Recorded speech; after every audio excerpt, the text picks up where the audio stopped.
but you're going to be testing existing Google, Bing, and Jeeves users. And you've got various different tasks that you want them to do.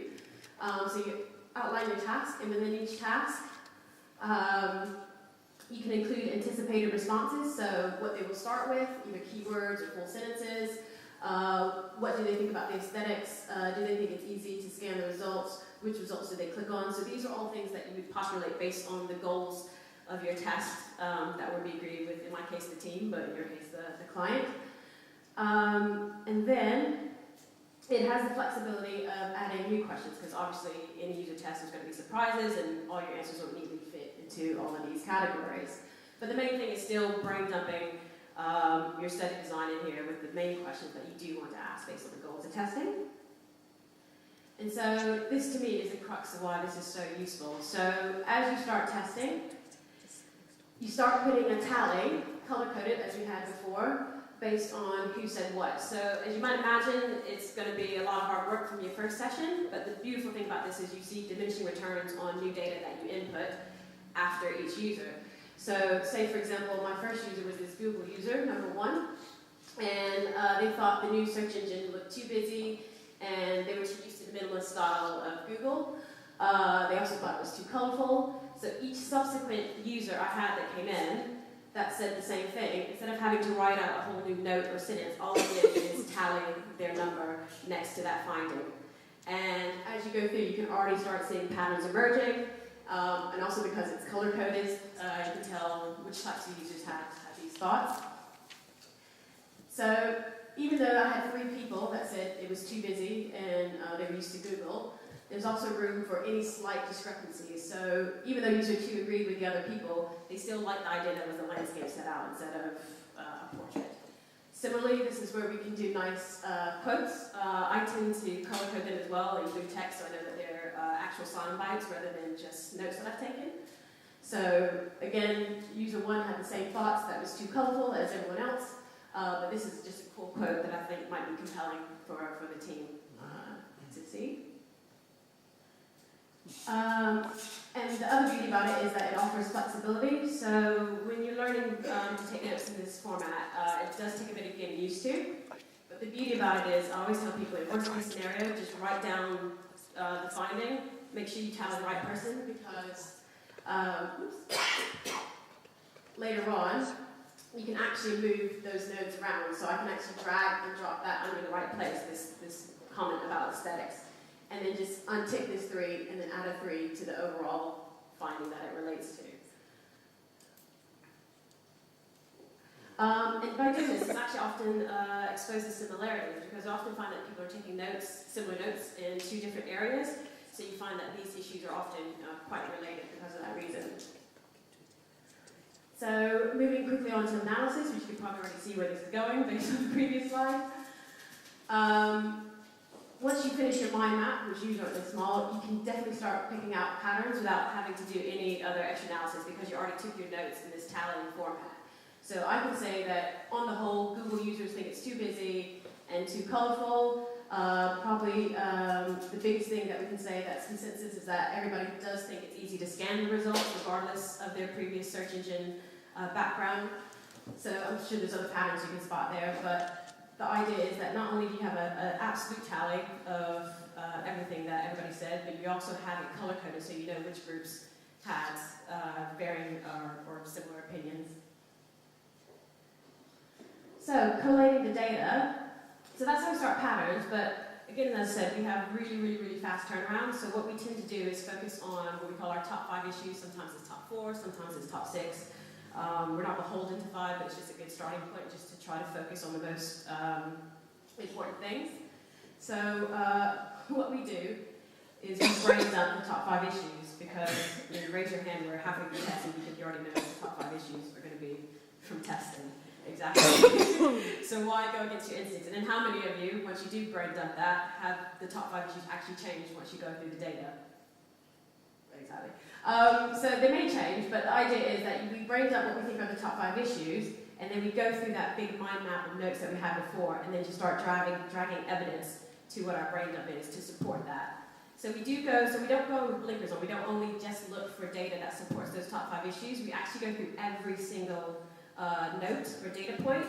So what happens there is that not only are we collecting evidence for our top 5 issues, but it's by going through that, and we have another section that's usually like other issues where we start dumping evidence. If you find there's a bigger tally for one of these other issues that wasn't our original top 5 issues, then we can sit and have a discussion about, okay, it's a lot of people that had this issue, but was it impactful enough to reach into our top 5?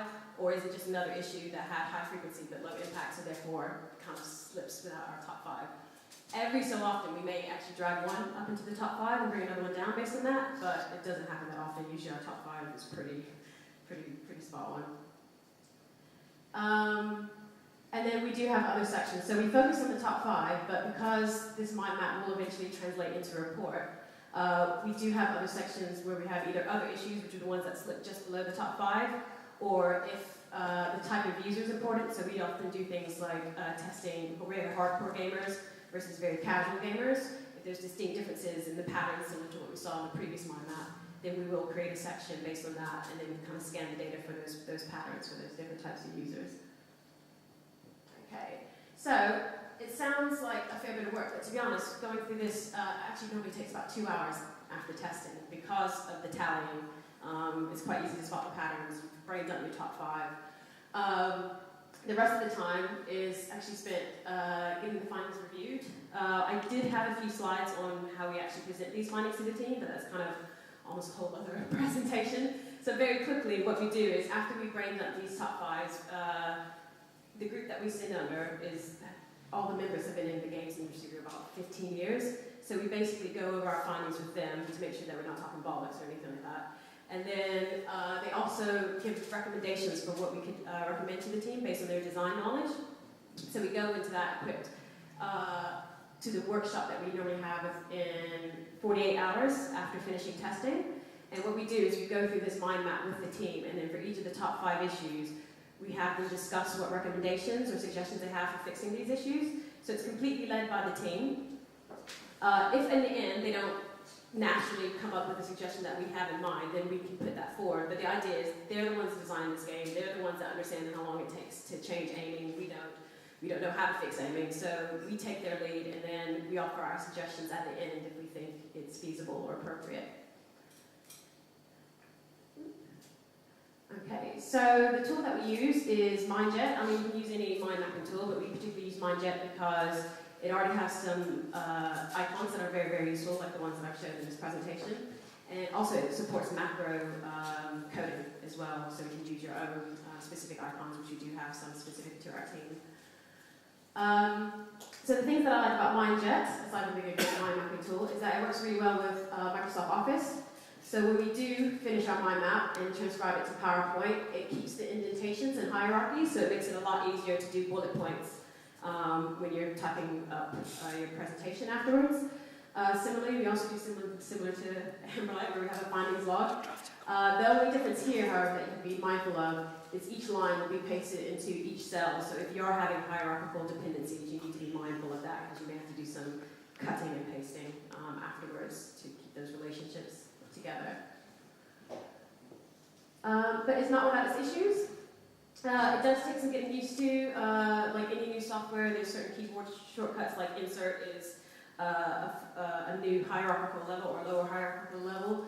Double return is how you finish off one node and then go down to another one in the same hierarchical level. So things like that do get a bit used to.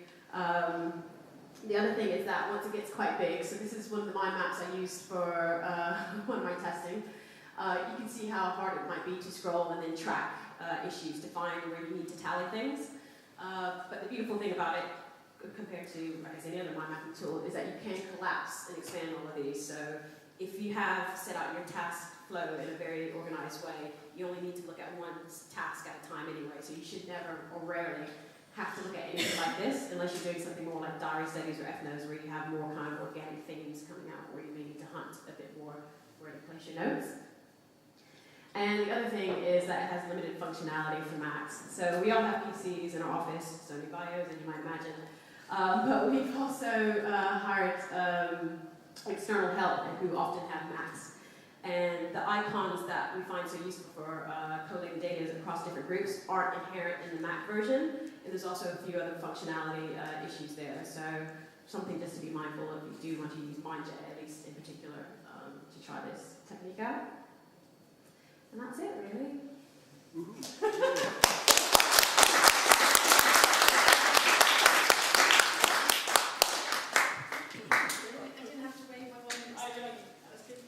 Okay, thank you very much, GiGi. Does anyone have any questions? No? You've got one there. Yes, I have. Is there anything that works well for her?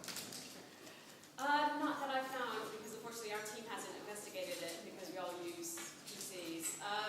For our purposes, when we're doing very task-based stuff, the only thing that we find we need to do is if I set out a mind map with all the icons I want the person with the map using and give them that mind map as a template, then for some reason Mac will then import those icons into their library so they can use it. But that's because I had to give it to them first. It doesn't inherently have those icons. But I'm sure there's probably something out there we just haven't. Sorry. Yep. Is this for structure tree or also have apply for the semi-structure or unstructured? It's mainly for structured, but we also use it for semi-structured, and I think that's again the beauty of the flexibility of it, because if it's not that structured and you've got findings that aren't already pre-populated, you can just write that node down and then start seeing either new patterns, or like I said, we can move those around to other categories that already exist, or sometimes they just hang there at the end. So you don't have to have it as structured as I showed at the beginning. You can actually start from scratch, which I did do with a diary study recently, where even though I had questions in mind, I was more looking for themes of answers. So I just start writing answers from the very beginning and then moving and shifting those around if and when I saw patterns and adding the tallies that way. Yeah. Yes? How does this work if you have several moderators, and what do you do to make that work? That's a good question. And Sweta told me to mention that. I totally forgot. We have a two moderator system, or rather two researcher system. So we have one moderator that sits in the room and doesn't take any notes. It's just concentrated on observation and asking questions at the right time. And then we have a dedicated note taker, which in our particular facility sits on the other side of the mirror, and they're the ones that fill in this mind map. So that's their only duty, is to fill in that and do the tallies as it's going. In between sessions, we do talk about it. So I was like, did you catch that quote? Because I was reading the quote.